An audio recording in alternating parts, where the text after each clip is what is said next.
Hi dear friends, welcome to our channel study close. और आज हम एक बहुत ही इंपॉर्टेंट टॉपिक पे बात करने वाले हैं। क्या आपको पता है कि नॉर्मली आपने मूवीज में देखा होगा विलेन ही किडनैप करता है। क्या पुलिस भी किडनैप कर सकती है किसी को? कभी आपने सोची है ये बात? और अगर पुलिस किसी को किडनैप कर ले तो या अबडक्ट कर ले, एल से किडनैप, तो below 816 years of girl under section 361 of Indian penal code और 359 of Indian penal code as defined, और 18 ईयर्स बिलो बॉय को ही किडनैप किया जा सकता है। बट उससे ऊपर अगर कुछ होता है, एज अगर 18 से ऊपर है, तो उसको हम अबडक्शन बोलते हैं।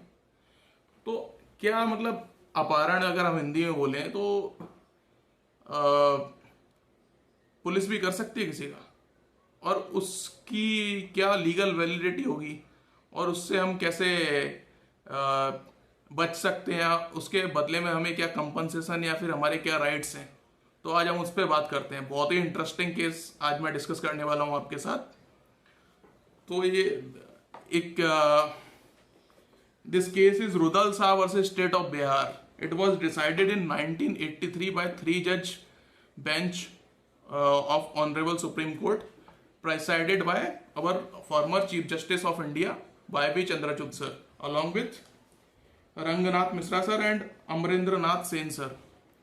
तो होता क्या है कि इसमें क्या था कि पुलिस जो एक सेशन कोर्ट में ट्रायल चला, और 16 अक्टूबर 1982 तक एक कैदी जो रिहा हो चुका था, जिसकी रिहाई का ऑर्डर सेशंस कोर्ट से आ चुका था, उससे 14 साल पहले ही उसको रिहा कर चुके थे 25/3/1967। मतलब 25 मार्च 1967 के ही उसके रिहाई के ऑर्डर इशू किए जा चुके थे। बट फिर भी उसे 16 अक्टूबर 1982 को रिहा किया गया। तो अब उसने इसके अगेंस्ट वो कैसे सुप्रीम कोर्ट गया, उसकी स्टोरी हम देखते हैं। ये बहुत ही इंटरेस्टिंग होगा आपके लिए कि, और सबसे मैं इंपॉर्टेंट बात बताना चाहूंगा आपको कि article 22 of constitution of India, article 22 clause 1, अगर कोई पुलिस आपको कभी अरेस्ट करती है तो आपका ये अधिकार है कि आप अपने लॉयर से बात कर सकें, अपने चॉइस के, प्रोवाइडेड कि वो लॉयर भी आपसे बात करना चाहते हो। ठीक है, तो आपके चॉइस के किसी भी लॉयर से पुलिस आपको मना नहीं कर सकती, कोई रोक नहीं सकता, और कोई भी स्टेटमेंट आपसे जबरदस्ती ले नहीं सकती, और पुलिस को दी हुई कोई स्टेटमेंट की वैल्यू नहीं है।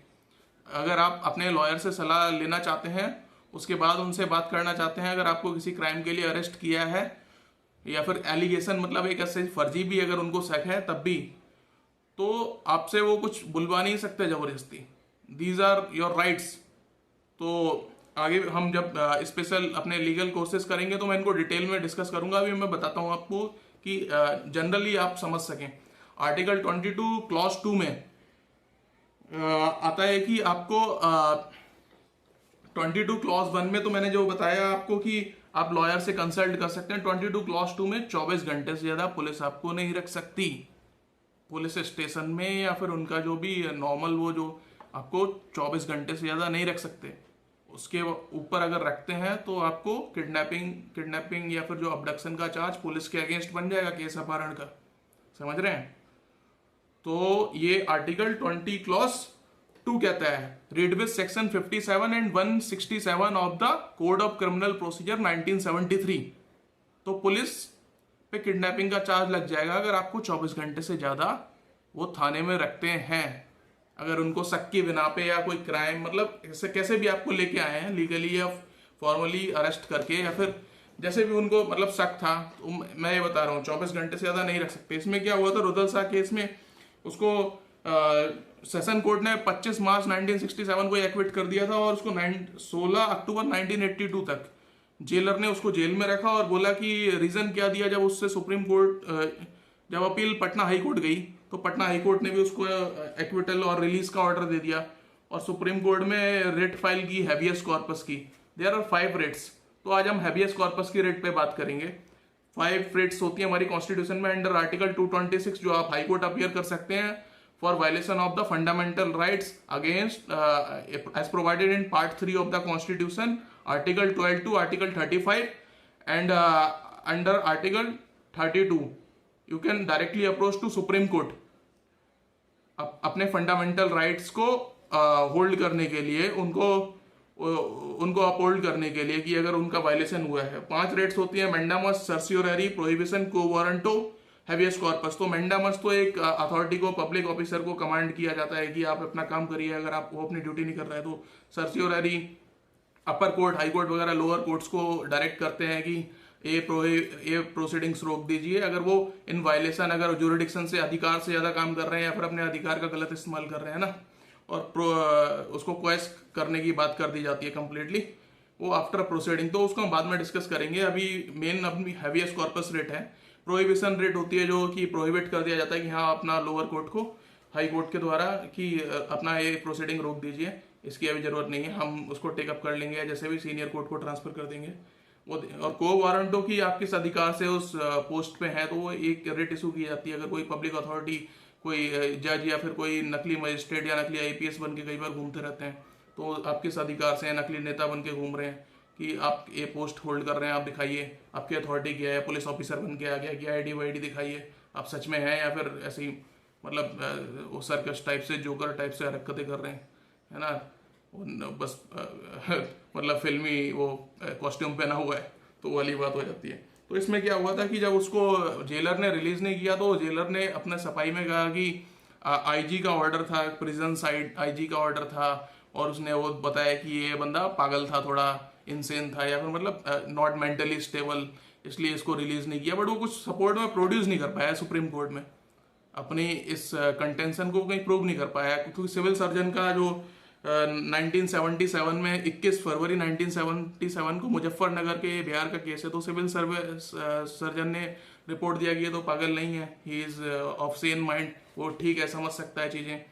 तो आउट ऑफ मतलब किसी पर्सनल रंजिश वगैरह या फिर कुछ ऐसा आउट ऑफ वेंजियंस या फिर ऐसा कुछ, उसकी वजह से उसने, जेलर ने उसको जबरदस्ती डिटेन करके रखा। तो हुआ क्या कि सुप्रीम कोर्ट ने उसको आर्टिकल 21 का वायलेशन बोला, right to life and personal liberty, और जेलर को थोड़ा अच्छे से हड़का दिया, है ना, और स्टेट ऑफ बिहार के होम डिपार्टमेंट और लॉ डिपार्टमेंट को भी थोड़ा सा सख्ती से फटकार लगाई, और कहा कि अंडर आर्टिकल, इसमें बोला था 32, बिकॉज हेवियस कॉर्पस की rate under article 32 supreme court में हम डायरेक्टली जा सकते हैं। अगर आपको कोई पुलिस वाला या फिर कोई थाने में या कोई ऐसा इलीगली डिटेन किए हुए है, किसी ऐसे ही मतलब पकड़ के ले गए और छोड़ ही नहीं रहे, तो आप लॉयर से कंसल्ट कर सकते हैं, वो डायरेक्टली जाके सुप्रीम कोर्ट में आर्ग्यू कर सकते हैं आपके lawyer under article 32 habeas corpus की रेट आपको रिलीज कराने के लिए, बिकॉज ये अपहरण के बराबर हो जाएगा। 24 घंटे से ज्यादा पुलिस आपको नहीं रख सकती, पूछताछ जो है कुछ भी हो।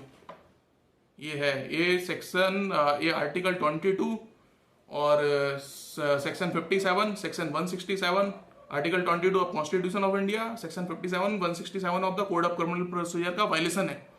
और आपको section 303 of the criminal procedure में आपको अपने जो लॉयर हैं रीड विथ आर्टिकल 22 क्लॉज 1 उनसे कंसल्ट करने का अधिकार है, आपके चॉइस के लॉयर से, आपको एडवोकेट, वकील से, जैसे ही हम बोले अटॉर्नी, प्लीडर, है ना, और डिफरेंट जैसे कि यूज करते हैं इंग्लैंड में, और बैरिस्टर वगैरह जो भी टर्म है, मतलब लीगल एक्सपर्ट आपके जो भी हैं जिनको प्रैक्टिस का अधिकार है उनसे।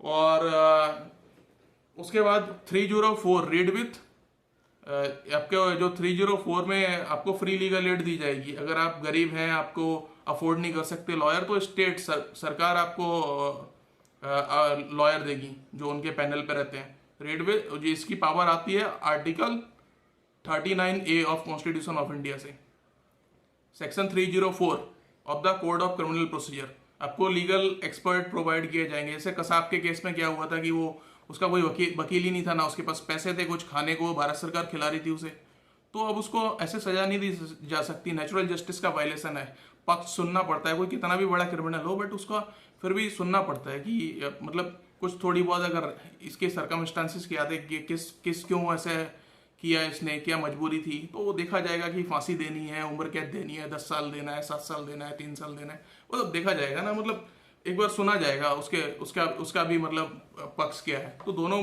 पक्षों को सुनने के बाद ही कानूनी प्रक्रिया आगे चलती है। ये मतलब हमारा ऐसे सजा नहीं दी जा सकती एक साइड को सुन के, है ना। तो इस रूल को फॉलो करते हुए सुप्रीम कोर्ट ने अंडर आर्टिकल 32 उसको कॉग्निजेंस लिया और पिटिशन एक्सेप्ट करी and they awarded him huge compensation 35,000 1982 में, बहुत बड़ा अमाउंट होता था तब तो आज तो कई ज़्यादा थाउजेंड लैक्स मतलब चला जाएगा वो, उसको अगर कंपेयर करें तो अराउंड 30 40 50 लैक्स। और उसके बाद भी और भी कंपनसेशन, उसको अधिकार दिया कि वो नीचे जाके डिस्ट्रिक्ट कोर्ट में केस फाइल करे और कंपनसेशन ले। 30,000 और 5,000 तो पहले बिहार सरकार दे ही चुकी थी और 30,000 सुप्रीम कोर्ट ने और ऑर्डर किया और नीचे भी बोला कि डैमेजेस जाके क्लेम करो अपना। जैसे कि अभी रिसेंटली क्या होता है, एक विष्णु शर्मा केस था, उसको फॉल्स मतलब ऐसा केस में ये आगरा से रिलीज हुआ था तो फॉल्स एक्यूजेशन में उसको 20 साल काटना पड़ा।